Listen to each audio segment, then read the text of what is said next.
Right. So I'm going to now do something which I consider very important. This one is Old Religious Beliefs About Virginity, which was written in June 1980.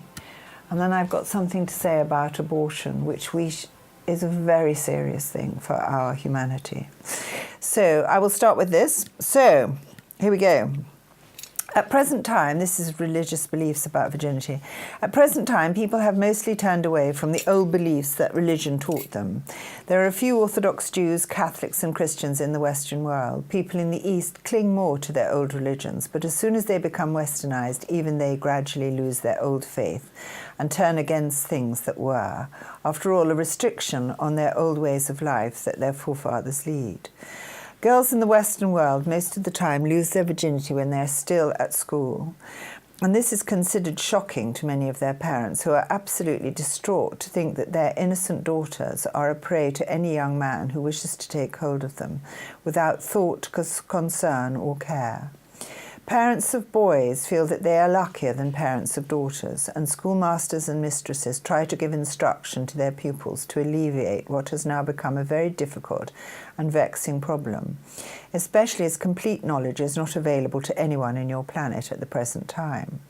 For people who had as little knowledge as they had, even in Victorian times and before that, there could only be one way that civilized people could hope to keep some order in their lives, and that was by various extremely strict religions, and a moral code of behavior which is considered laughable today. However, by the 1930s of this century, when the writer or recipient of these chapters was herself only a very small girl, many people were already beginning to have very serious and grave doubts as to the truth of these religious and moral codes they preached. Even birth control was fought against by many men, and sexual freedom for women was still something regarded with grave suspicion and doubts by men of importance and worth, and even by many women themselves.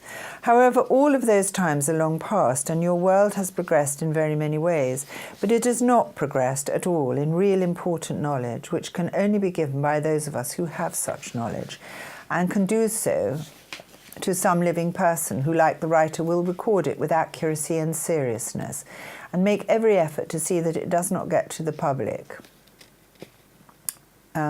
Make every effort to see that it does get to the public, to the people who must have it for their own sakes, and for the preservation of physical life for this planet. When considering sexual freedom, both for men and for women, it is important to think what life really ought to be like for physical living people.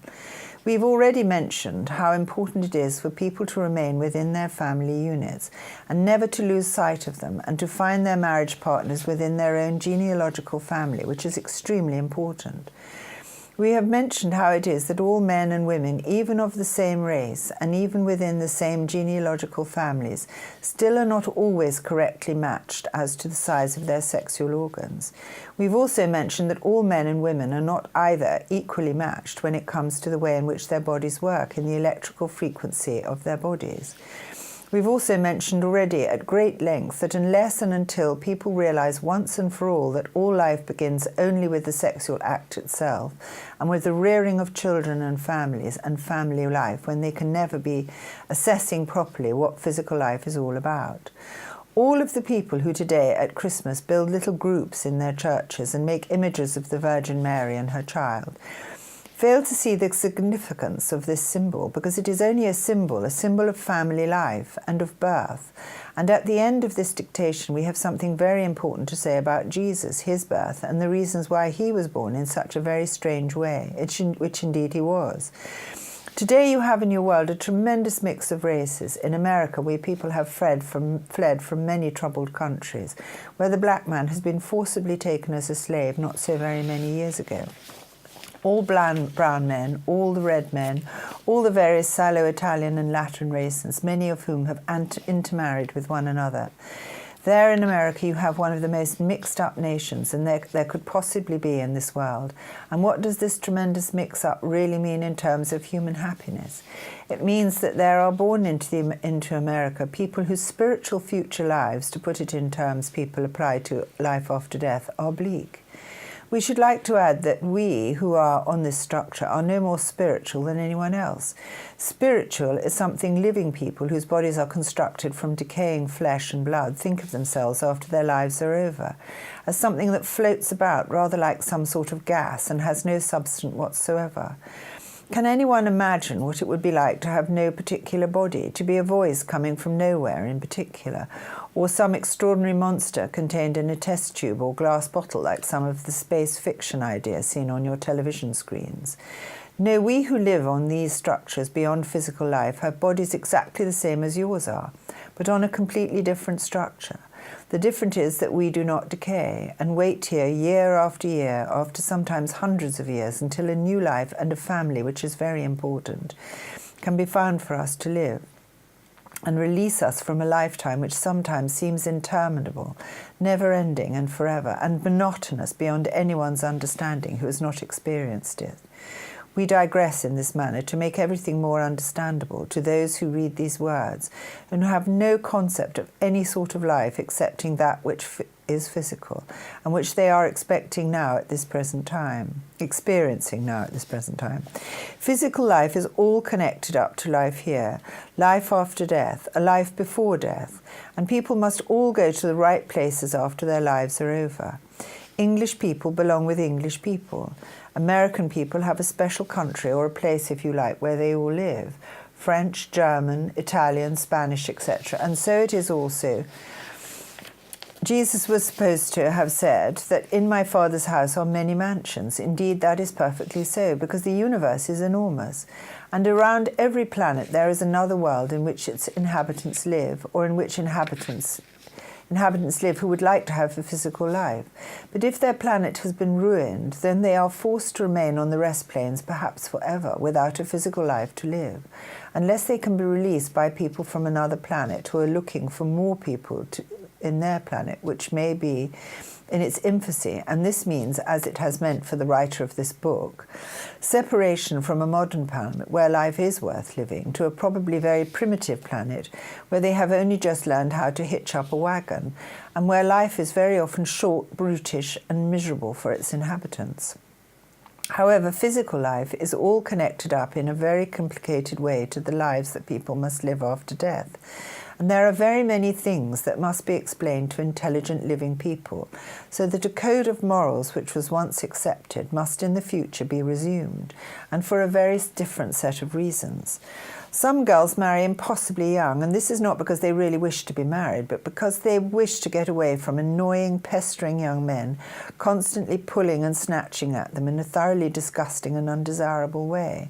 This whole business of ignorant sexuality, which becomes nothing but a tremendous bore in the end, for both young men and young women. Every day on your entertainment media, which is radio and television films, and on the stage, the most popular and never-ending subject is always the same: sex, love, l'amour, as the French call it. Hopeless love stories which cause intense sadness to the unlucky people involved in these imaginary dramas, which are all too often only the true picture of the way in which this love, as it is called, is indeed conducted by men and women who are looking only for one thing, their ideal mate. Parents feel absolutely despair when their beautiful daughters bring home some young man whom anyone else can see is totally unsuitable. But she marries him all the same and has a child or two, and then, just as the parents knew she would, has a divorce or an estrangement, and then real trouble begins, when either the parents have to try and help financially, or the girl finds herself in the most ghastly, awful difficulties, trying to bring up her children herself without money, without a husband, or in some cases the young man, loving his children, tries to look after his family himself, his wife having left him. All of these things are becoming more and more a familiar pattern of life in modern times, and they bring nothing but hopelessness, both to the children, to the parents, to the grandparents, and the families concerned. All of these things add up to one thing, and one thing only. Everyone is always hoping to find the ideal mate, the person to share his or her lifetime that he or she has always dreamed of. Is this really such a very hard thing to demand from life, which, however marvellous we may try to make it, will always have its drawbacks if it must be lived with the wrong person, and it can become a positive nightmare? And how many people have to live daily throughout this nightmare? All intelligent people must know these important facts. Initially, people belonged in groups or genealogical family tribes, if you like primitive people do, and they never ever marry anyone who does not come from their own genealogical families. Secondly, people who belong to certain tribes usually have similar or corresponding electrical frequencies to their brain and electrical body patterns. They have corresponding sexual organs, and their corresponding thought patterns are similar or matching. Lastly, people who belong together have children that are well-formed and more beautiful to look at because the whole design of their bodies is correctly and rightly made. People who belong together are happier together, find joy in each other's company, and live fuller, happier lives in every possible way. Everyone knows something of the history of your planet. Everyone knows how the Romans and the Greeks travelled this planet in their old-fashioned craft, both on sea and on land, and sometimes finding a pleasant land, set up their homes, intermarried with the local peasant people, and having brought considerable wealth with them, founded families in the new country and stayed there forever. France is a beautiful country where very many absolutely splendid Roman people travelled, discovered it to be a beautiful, fertile country and built for themselves settlements. Sometimes they took their whole very large families with them and their considerable stores of gold, coins and know-how. These people without doubt became what was once the aristocracy of France. They had intermarried to a certain extent with the short-legged dark Frenchmen they found in these places. The Bretons, the Moorish people left in the south of France from the intervention of the Moors in the Moorish Wars, and many other dark races who had come to France for some reason or another and taken up residence there. The French nation is therefore a mixture of the French and Romans, who were a very splendid sort of people, and nothing like the very dark Italian people who are the same race as the French, who have brown eyes, sallow skin and dark hair, a race which is to be found in Spain, Greece, Italy and many European countries, and also some parts of Switzerland and Germany. There are also in France some Saxons with very fair hair, fair skins and blue eyes, and all of these people, as they have in England, intermarried. Across the sea in England, you also have a very great mixture of races, especially in the southern parts, where from Queen Elizabeth I's time, you've had people coming to these shores unrestricted for all manner of reasons, settling in the countryside before there was such a thing as passports or control of immigrants. And to this day, you can see people who have dark hair and brown eyes, people with blue eyes, green eyes, fair hair, red hair, brown hair, and several other sorts of variations on these themes of human appearance. People who have lived in the same country villages for centuries have not become so very mixed up in nationality, but others who fled to the towns because they could no longer sustain themselves on the land in the 17th century and before that, very soon began to intermarry with all of the different races they found there. Now in the model world, you are beginning to see what all of these mixtures of races in France, Italy, England, Germany, and absolutely everywhere is beginning to mean in terms of human happiness. A young man or a young woman looking in a dance hall or at a party or at any of the usual places where people hopefully look for a mate or partner find the search extremely difficult, and believing that anyone who is nice to look at and pleasant to be with will do so very often, marry ordinary people just will do and pleasant to be with will do, and so very often marry people who just make them absolutely miserable in the end. If this world is ever to become a decent place to live in, promiscuity, as it is called, unlimited sex, like some stray dog let loose in the park, must become a thing of the past. And intelligent, sensible people must come to realize that there is no mystery to sex, no mystery to this love which everyone looks for so often in vain. As we have said already, even our plan to make this world a better place to live in cannot possibly solve all its problems. But within 200 or 300 years, if our plans are adhered to, then this planet will indeed become a very delightful place to live in. And people will come to very much greater happiness altogether and find very much greater joy in their personal lives and in every other possible way. As we have said already to the writer, young men and young women must realize the real harm that sex with just anyone means in terms of health, of damage to the female uterus, even to the womb and to the fallopian tubes of the female body, and the male organs also. It must come as common sense to intelligent people to realise once and for all that the human body, which works all together on electrical impulses, works in this way sexually as well. It is exactly the same with sex.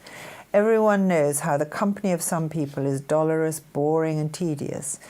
Seated at a dinner table, one companion is delightful to converse with, while the other, on the other side, seems utterly boring. This is not because the other person is necessarily boring, but boring to you, whose mind works in an entirely different way. People are all different, and it is exactly the same with sexuality, exactly the same. Unfortunately, sex gets at the very roots of the body's workings, and sexual intercourse is not in intelligent people simply a means of procreating. No, it is very much more than this, and it was meant to be something that gives two people who are in love, as the saying is, a contact which with the right people can go on not only for a lifetime but very much beyond it, when their lives are over and they find each other again on the rest plains and are together once more, and very, very happy in each other's company, and very often never wish for another partner. This is the true zenith of human happiness, what sexual life ought to be like, but is most certainly not for a very large number of people in this planet as it is now. Everyone knows what the expressions on people's faces are so very often like, as one stands and watches crowds of people walking past. How many of them look bored, hopeless and dull. They are quite obviously not happy in their personal lives. They are possibly divorced or married to someone who either bores them to death or becomes so enraged by them that he or she may become violent, and lack of proper sex type sometimes brings about violence, especially in men. It's well known that some men turn to beating their wives, a terrible sort of life for anyone to live, and a horrifying situation for a poor family with tiny children, forced to hear endless beatings and screams of terror from their mother, whom they love, knowing what is going on. How many such children themselves grow up violent and dreadful when they in turn become adults. Women too often turn to violence when they are married to men they come to loathe, not because they are such bad men, but because they simply bore them to death or cease to bother to have sex together anymore because it is such a tremendous effort. There are very many combinations of all the different conditions in which unhappily married people find themselves, and it is unnecessary to point a finger at them all, because everyone knows all of these things for themselves. There can be only one answer to this distressing, awful situation. Everyone must come to know what their own electrical frequency is. And the frequencies must be given a universal number, which is the same in every country, whatever language is spoken, along with the blood group and very important medical information about the person. In an ideal situation, small babies, newly born, must be most carefully tested at birth in all manner of ways, and start their lives knowing what foods they are allergic to and what their blood group and electrical group is. No young person given proper knowledge will after this consider for a moment having sex with or marrying anyone who does not belong within their group. And this does not mean to say that everyone having the same electrical frequency is therefore right for them either. There is more, very much more. It must be remembered that the sexual organs bear very close and important relationship in size to the hands and feet, and this is another important factor. No young man who has very large feet and hands should consider for a moment marrying a girl who has very small hands and feet, because she will undoubtedly be a possessor of extremely small sexual organs.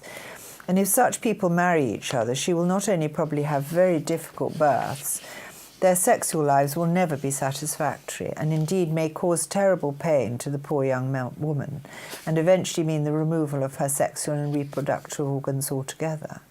Again, a young man who has small hands and feet should never marry a girl who has very large hands and feet, because she will have a uterus which is too long, and he may find sex with her very hard work and almost impossible. She may experience a climax or orgasm, as it's so called, but it will take her a very long time to reach it, and it will exhaust them both. It will, in any case, never be entirely satisfactory. Again, people with very dark looks should never marry anyone who has blue eyes and fair hair, or even blue eyes and dark hair. Blue-eyed people should never marry anyone with brown eyes, but only grey to green eyes. This is a very much better combination and produces a very much better sort of race of children or people. Brown eyes always should stick to light colours, similarly blue, grey and green. This is very, very important.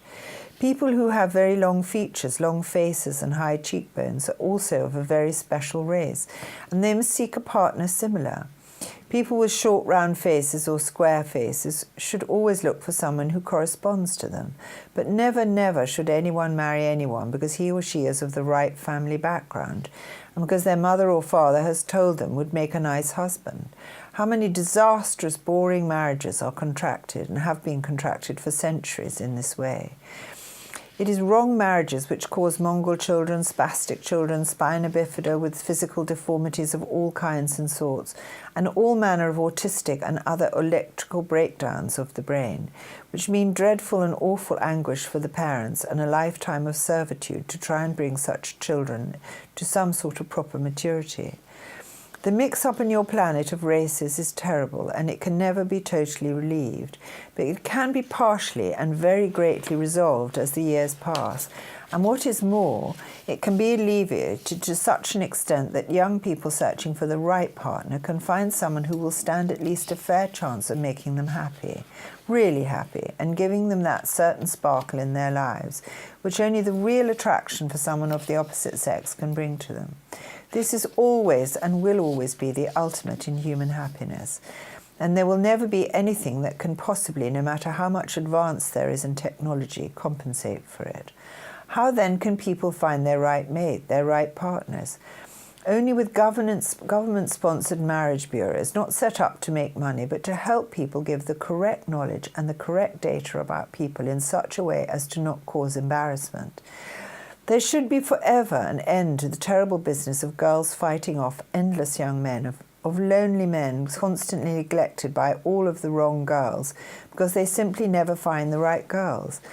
Let people come to real happiness. Let youth be a very happy time, not only for a few privileged people, but for everyone with an advance in economic understanding to promote prosperity, with better houses for young people and better marriages. Let people have the knowledge that they have needed for centuries and find at last the right way to run their planets, to meet the right partner for life, and to have in their lives some real joy and excitement, which has been denied to them almost as long as this planet has been in existence.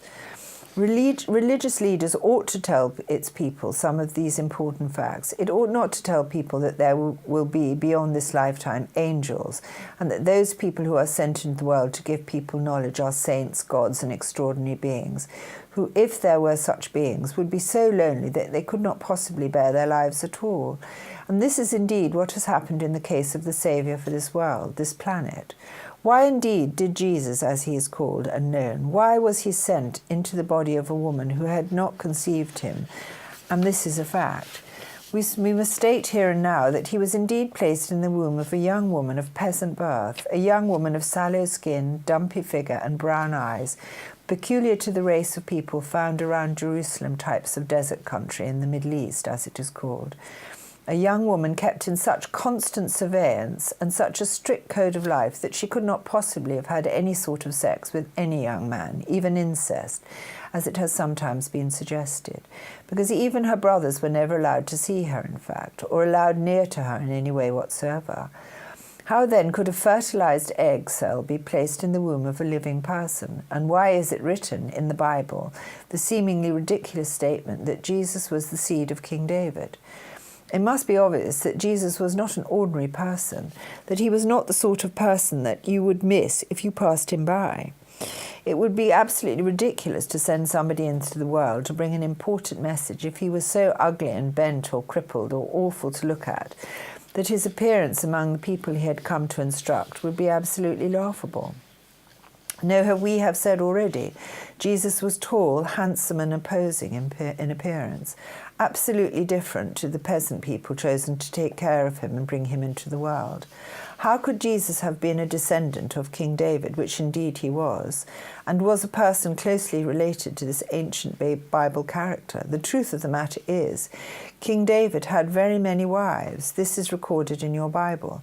But no one ever thought what must have happened to all of those descendants. They, many of them, became comparatively ordinary people, but others went off into the world, procreated with each other, and founded small cities, and moved off from those Eastern European hot countries, and became some of the people that you have in your planet in the Western world today. But at the time of Jesus, there were plenty of those descendants who were indeed not at all black in appearance or Jewish, as you consider Jews to this day, but were tall, good-looking people of fair to brownish hair, grey to blue or greenish hue of eye. They were the sort of people they were, these descendants. These were the sort of people they were, these descendants of King David. It's been seen that today, so-called sophisticated medical profession, that a fertilized egg cell can be placed in the womb of an adoptive mother. And this has been done with animals and is now being done in the case of mothers who cannot conceive their children in the ordinary way. We have already spoken of atomic projection, or moving of a piece of living material, or in fact a complete person, claimed by Uri Geller to have actually happened to him personally, and we can assure you that this is and will be proved to be in the ultimate absolutely true and can be done. It was therefore possible, after choosing the right parents, to take the fertilized egg cell, which was to become the body of Jesus, and place it by extraordinary means into the body of a receptive mother. These things can be done very easily by people on our structure, and this is what was done in the case of the person who became Jesus. Without any doubt whatsoever, this act caused extraordinary discomfort and unhappiness for the little boy that Jesus became. For here was a tall, fair-haired, young, strong boy with blue eyes suddenly appearing in an extraordinary way in a community of very ignorant peasant people, all of whom were short of stature and very dark in colouring.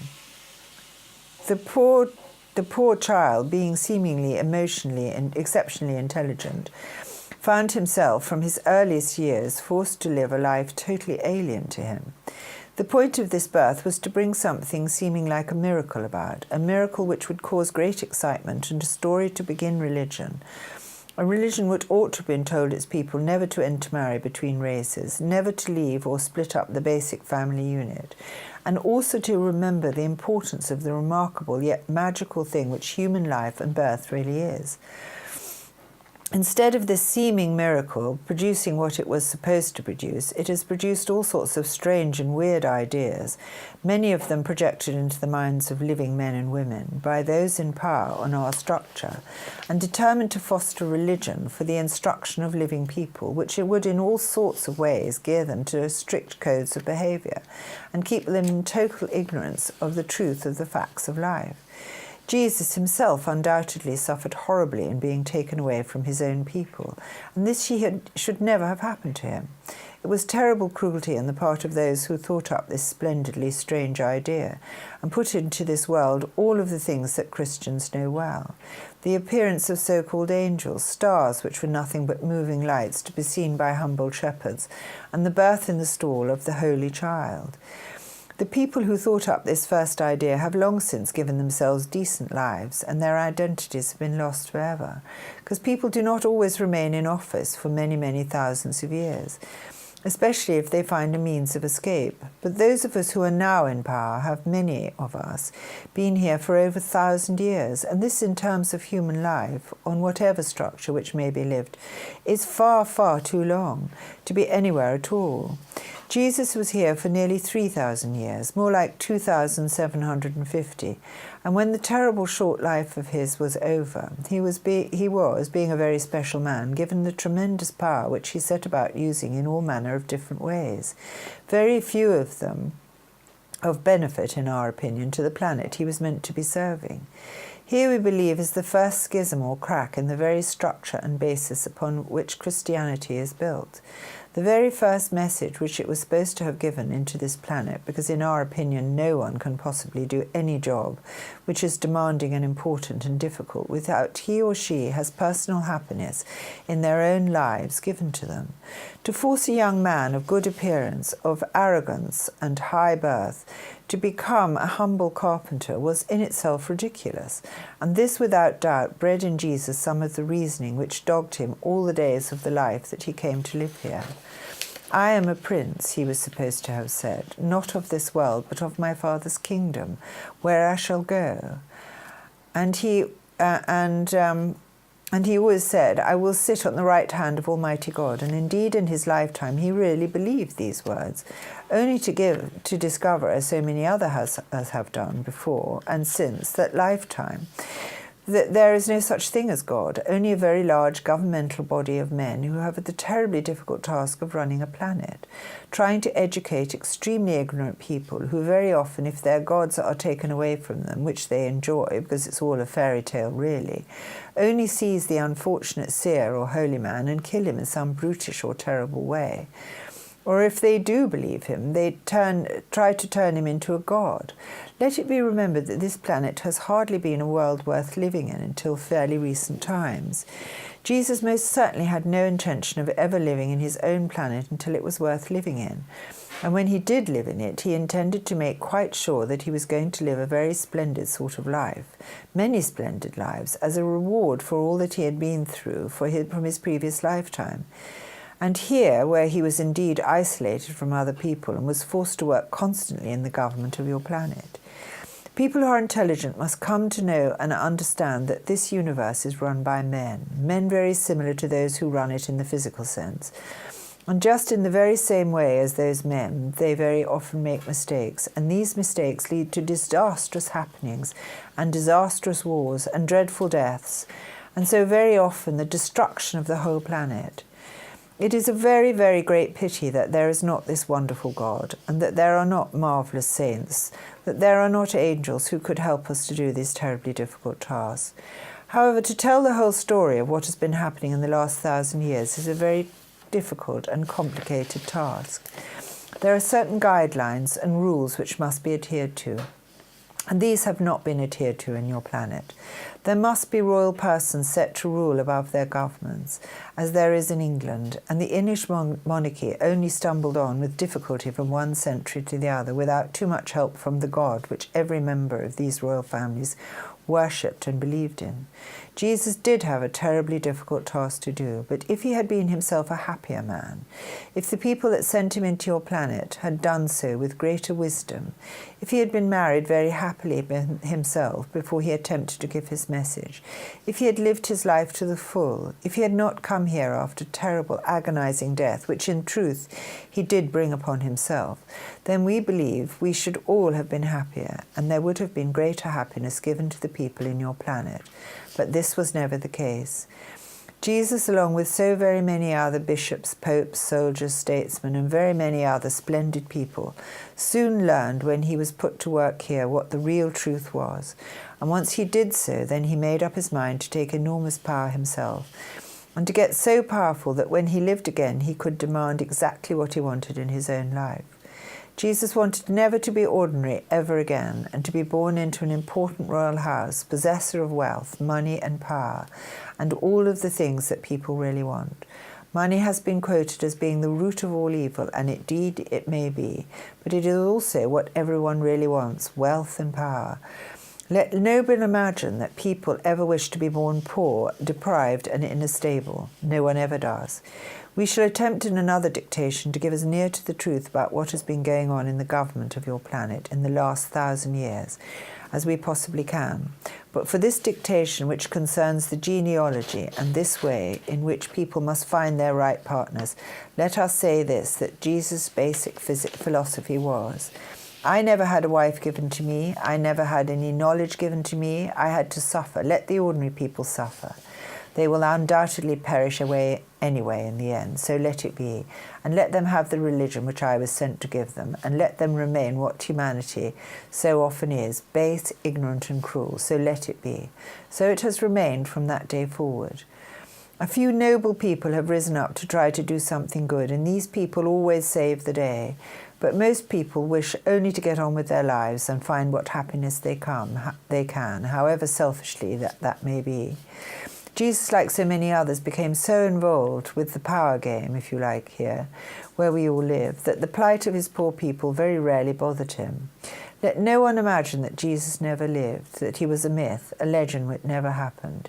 It all really happened, and so as far as the people of this planet are concerned, it was a terrible mistake, a disaster, not only for living people, but for many others who were chosen to help him to work for centuries under conditions which would make the lives of base criminals look like paradise. At least criminals know that in the end he will be released in death, but for us there is no such release.